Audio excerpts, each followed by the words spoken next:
దేవుని ఘనమైన మహిమకరమైన నామానికి సమస్త ఘనత మహిమ ప్రభావం చెల్లిస్తూ ఉదయకాల సమయంలో ఒక్క మాటను మీకు జ్ఞాపకం చేసి నేను ప్రార్థన చేయాలని ఆశపడుతున్నాను. ఇర్మియా గ్రంథం 29వ అధ్యాయం 11వ వచనాన్ని ఒకసారి మనం చదువుకుందాం. నేను మిమ్మును గూర్చి ఉద్దేశించిన సంగతులను నేను ఎరుగుదును, రాబో కాలమందు మీకు నిరీక్షణ కలుగునట్లుగా అవి సమాధానకరమైన ఉద్దేశములే గాని హానికరమైనవి కావు. ఇదే యెహోవా వాక్కు. ఆమేన్. మనం చదువుకున్నటువంటి మాటను గమనిస్తే ఒక అద్భుతమైనటువంటి మాటను మనం చూస్తున్నాం.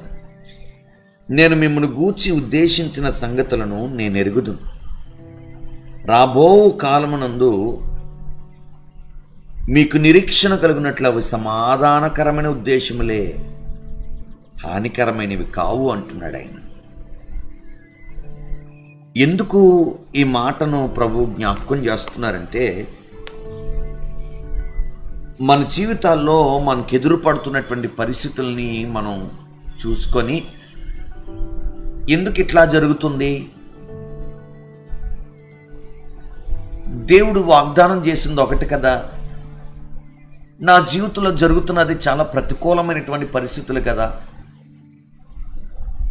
దేవుడేమో విజయాన్ని ఇస్తానని వాగ్దానం చేస్తేనే ఓటమి ఎదురవుతుంది ఏంటి, ఆరోగ్యాన్ని ఇస్తానని దేవుడు వాగ్దానం చేస్తే అనారోగ్యం ఎదురవుతుందేంటి, ఘనతని ఇస్తానని దేవుడు వాగ్దానం చేస్తే అవమానం ఎదురవుతుందేంటి,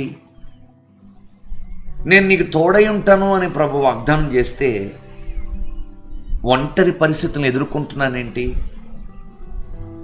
ఇట్లాంటి పరిస్థితులన్నీ మనల్ని చాలా అనేకమైనటువంటి అనుమానాలకు గురి చేస్తాయి. నిజంగా దేవుడు మనతో ఉన్నాడా, ఆయన చేసినటువంటి వాగ్దానం నిజమైందేనా అనేటువంటి సందేహాలు మన విశ్వాస జీవితంలో కలుగుతా కూడా ఉంటాయి. అందుకే దేవుడు వారి గురించి చెప్పినటువంటి మాటను మనం గమనిస్తున్నాం. నేను మిమ్మల్ని గూర్చిన ఉద్దేశించిన సంగతులు నేను ఎరుగుదును. ఎట్లాంటి ఉద్దేశాలు కలిగి ఉన్నాను నాకు బాగా తెలుసు. అవి రాబో కాలమందు నిరీక్షణ కలిగినట్లుగా సమాధానకరమైన ఉద్దేశంలే, అవి మంచి ఉద్దేశంలే మేము పట్ల కలిగి ఉన్నాను, అంతేగాని హానికరమైన కావు. ఇప్పుడు మీరు ప్రస్తుతం ఉన్న పరిస్థితులను చూసుకొని ఇది నాకు కీడు కలగడానికి వచ్చిందో లేకపోతే హాని కలగడానికో నా జీవితం ఇంక నాశనం అయిపోవడానికి వచ్చినాయి అనుకుంటారు కొన్నిసార్లు. కానీ ప్రభు అంటున్నాడు అవి హానికరమైన ఉద్దేశంలో కాదు, సమాధానకరమైనటువంటి ఉద్దేశం. ఇప్పటికీ హానికరంగా కనబడుతున్న రాబో కాలమందు అవి నీకు క్షేమాన్ని ఇవ్వబోతున్నాయి. బైబిల్లో మనం చూస్తే యోసేపుని గమనిస్తే యోసేపు జీవితంలో మనము అద్భుతమైనటువంటి విషయాన్ని మనం గమనిస్తాం. యోసేపుకి దేవుడు వాగ్దానం ఇచ్చాడు. ఏమని? నీ ఇంటి వారందరికంటే నేను బాగా హెచ్చించబోతున్నాను, నీ అన్నలు నీ తల్లిదండ్రులు నీకు సాగిలపడబోతున్నారని దేవుడు యోసేపుకి ఒక దర్శనం కాదు 2 సార్లు ఒక స్పష్టమైనటువంటి దర్శనం ఇచ్చి దేవుడు మాట్లాడాడు.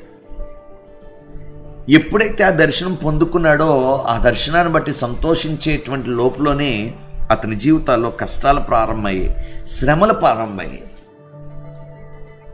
ఏదైతే దేవుడు వాగ్దానం చేశాడో అన్నిటికీ ప్రతికూలంగా జరుగుతుంది.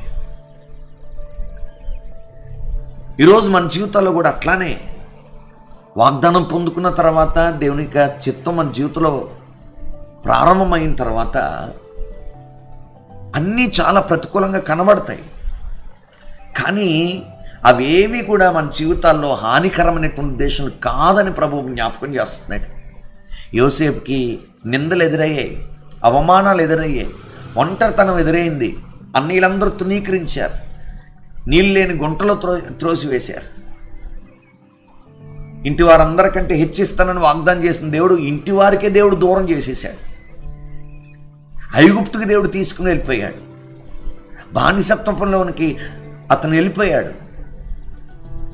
అక్కడ చెయ్యని నిందను, నేరాన్ని అనుభవించాడు. చెయ్యని నేరానికి 2 సంవత్సరాలు జైలు శిక్షను అనుభవించాడు. ఇట్లా చెప్పుకుంటూ పోతే యోసేపు జీవితంలో అన్ని ప్రతికూలంగా చాలా కష్టతరంగా ఉన్నాయి. కానీ దేవుడు అతను గూర్చిన ఉద్దేశించిన సంగతులు ప్రభు బాగా తెలుసు ఆయనకి. ఎట్లా నడిపిస్తున్నాడో, ఏ మార్గంలో యోసేపుని దేవుడు నడిపిస్తున్నాడో ఆయనకి బాగా తెలుసు. ఆ మార్గంలోనే వెళ్తేనే సింహాసనం, ఆ మార్గంలో వెళ్తేనే వాగ్దానాన్ని అతను అందుకోగలడు, చేరుకోగలడు. అది దేవునికి చాలా స్పష్టంగా తెలుసు. కానీ యోసేపుకి అది ప్రతికూలంగా ఉండొచ్చు. నిజమే, మన జీవితాల్లో మనం వెళ్తున్న మార్గం దేవునికి తెలుసు. అందుకే యేసన్న గారు ఒక చక్కని మాట, నేను వెళ్ళే మార్గం నా యేసుకి తెలియను, నేను శోధించబడిన మీదట సువర్ణంగా మారిపోతాను. ఆమేన్. ఈరోజు నీవు ఎదుర్కొంటున్నటువంటి పరిస్థితులన్నీ నా దేవునికి బాగా తెలుసు. కాబట్టి కృంగిపోవద్దు, అధైర్యపడద్దు, కలవరపడద్దు. కొంతకాలం ఆ పరిస్థితులన్నీ దాటి వచ్చిన తర్వాత దేవుడు నిన్ను ఒక సింహాసనం మీదకి నడిపించబోతున్నాడు. దేవుడు ఒక వ్యక్తిని ఒక ఉన్నతమైన స్థానానికి నడిపించేటువంటి మార్గం, నేను అంటున్నా, ఈ యొక్క శ్రమల మార్గాన్ని దేవుడు ఏర్పాటు చేస్తాడు. ఎందుకు అనంటే ఈ మార్గం గుండా వెళ్ళేసరికి అతడు ఒక రూపాంతర అనుభవానికి వెళ్ళిపోతాడు. అతడు సింహాసనానికి అర్హుడైపోతాడు. సింహాసనం మీద కూర్చోవడానికి కావాల్సిన అర్హతలన్నీ ఆ వ్యక్తికి వచ్చేస్తాయి. అందుకని దేవుని ఉద్దేశం, దేవుని ప్రణాళిక చాలా ప్రత్యేకంగా ఉంటుందండి. మనం కొన్నిసార్లు అనుకుంటాం, దేవుడు వాగ్దానం చేశాడు కాబట్టి నాకు ఏ కష్టం ఉండదు, ఏ శ్రమ ఉండదు, ఏ హాని ఉండదు అనుకుంటాం.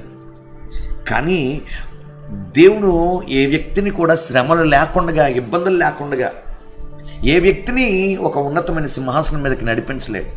ప్రతి వారం మార్గం గుండా వెళ్ళాల్సిందే.